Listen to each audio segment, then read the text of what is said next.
110 years ago, Yazoo City burned to the ground. Fire spread quickly in strong winds, but rumors of a curse, the revenge of a drowned witch, moved much more slowly. In fact, that story is still told today. On this Mystery Monday, Jacob Kittilstad goes to her grave and follows the clues behind the legend of the Witch of Yazoo. She was mean and she was ugly. No one knew anything about her, but they loathed her nonetheless. And they hated her so much they didn't even give her a name. But they called her one thing, murderer. Vay barber Gregory McGraw now plays the role of the old hag, mostly to educate school children. But oddly, it's her family that for generations has cared for the cemetery where the Witch of Yazoo is said to be buried. Her portrayal of a killer. She had taken her arsenic. She had poisoned those men. Might be mistaken for possession by a demon woman run into the swamp before the turn of the 20th century. Just before her ghastly, pock-marked head was about to go under, she shouted these words, "I shall return. Everybody always hated me here. I will break out of my grave and I will burn the whole town down on the morning of May the 25th, 1904. And sure enough, as the story goes, the witch's wrath returned. The fire spread onto Main Street and went north on Main Street. The library did not burn. Surviving pictures at the library show the devastation. Fire displaced up to 3,000 people, 324 buildings burned, and stories tell of the witch breaking free. The day after the big fire of 1904, several citizens visited her grave. The chain had been broken, as if by some supernatural strength, who was half ghost and half scarecrow, but all witch. But this myth didn't get widespread attention until the release of this book, Good Old Boy and the Witch of Yazoo by Willie Morris. In one passage, he describes what this witch may have looked like at some of the last moments of her life. Wearing a black dress caked with filth and cockleburrs, had turned her face up to the ceiling, waving her arms in demented circles, all the while. Well, it's intriguing. It's a good story. It creates interest. It creates interest in our town. International Order of Oddfellows. Charlie Carlisle, who helps with the tour, Same change, yes. say city historians agree the grave with vandalized chains belonged to a member of a fraternal order, not a witch. But above ground, it can't be verified. It's almost fitting that that same fire destroyed early burial records. The story's author, Morris, well, his grave is found 13 steps to the south of the witches, where McGraw still feels the hag's presence and where she lived. On the river, right on the river. Why do you feel like she lived there? Intuition. Exploring the unexplained on Mystery Monday, Jacob Kittilstad, News Channel 12.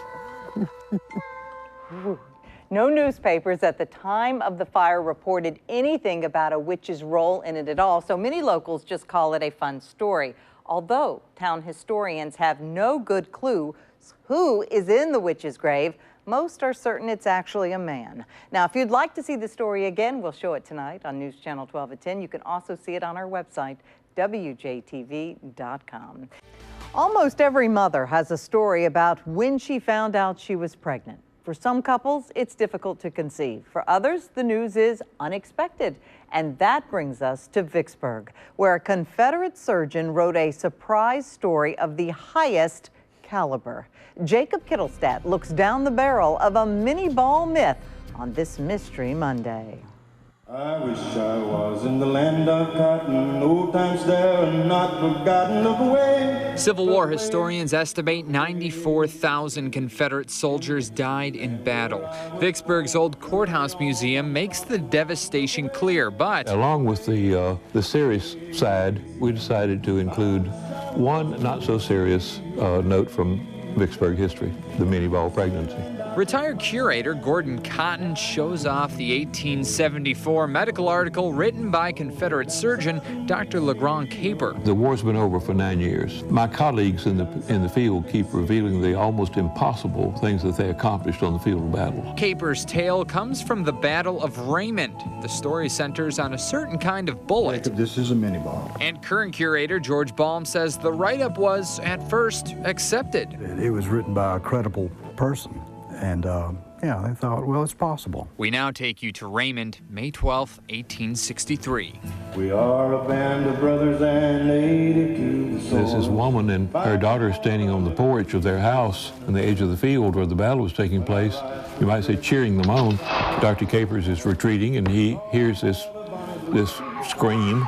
He turns and this young Confederate soldier had been shot through the testicles.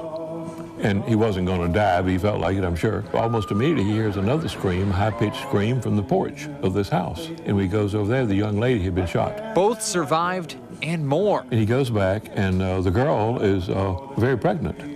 And he can't believe it because he said he knew the family. They were not that kind of people.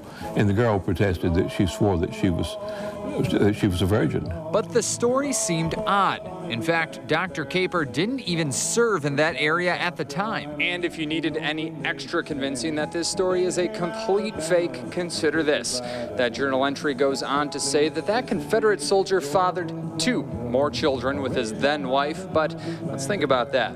Wouldn't his injury prevent him from doing exactly that? In fact, it was so devastating when these were to hit limbs, there was really nothing medically that could be done. The bones were shattered to such an extent that amputation was the only way to solve the problem. The American Medical Weekly printed a retraction saying the whole thing was a farce, the whole thing was a joke, but nobody read it. So the prank lives on well past the sarcastic doctor. Vicksburg had its very first Christmas parade in 1874, and he was Santa Claus.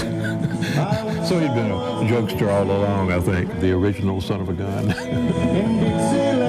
Exploring the unexplained on Mystery Monday, Jacob Kittilstad, News Channel 12. And Dr. Caper was also General Stonewall Jackson's personal staff surgeon for a time. Local historians say he died at just age 43 and is buried in Vicksburg's Cedar Hill Cemetery. In Lauderdale County, Mississippi, no one knows what Stuckey's first name is, but they know where to find his bridge. Now it's mostly used for a Halloween party spot, but local legend holds it's also the site of Stuckey's lynching and haunting. Jacob Kittilstad looks for signs of ghosts where dozens have been reported in this Mystery Monday.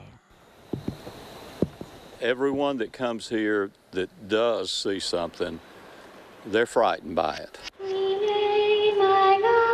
Murdering people, disposing of their bodies, gold buried along the banks. We have found that through the years of talking to people that he was probably a serial killer. Wayne Smith, with his dog Joe, live on the property Stuckey is said to have owned in the mid-1800s. Legend tells he operated an inn where he killed as many as 20 people waiting to ferry across the Chunky River. After the bridge was built and his crimes discovered, locals held a kangaroo court and made an example of the former Dalton gang member. They hung the man and his helper from the bridge, left him, and come back after 3 or 4 days, cut the bodies down, and they splashed into the water of the river.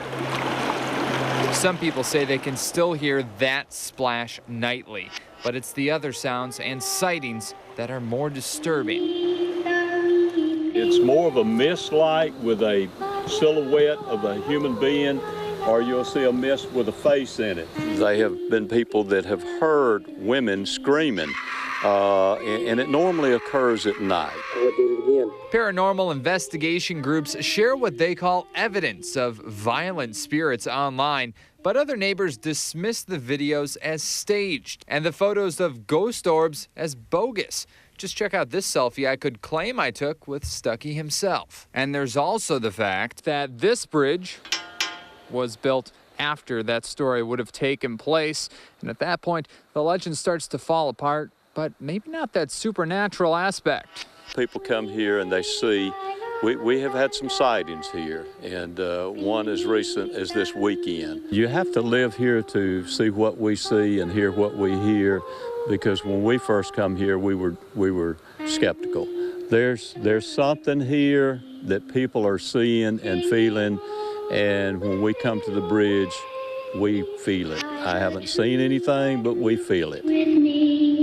Exploring the unexplained on Mystery Monday, Jacob Kittilstad, News Channel 12.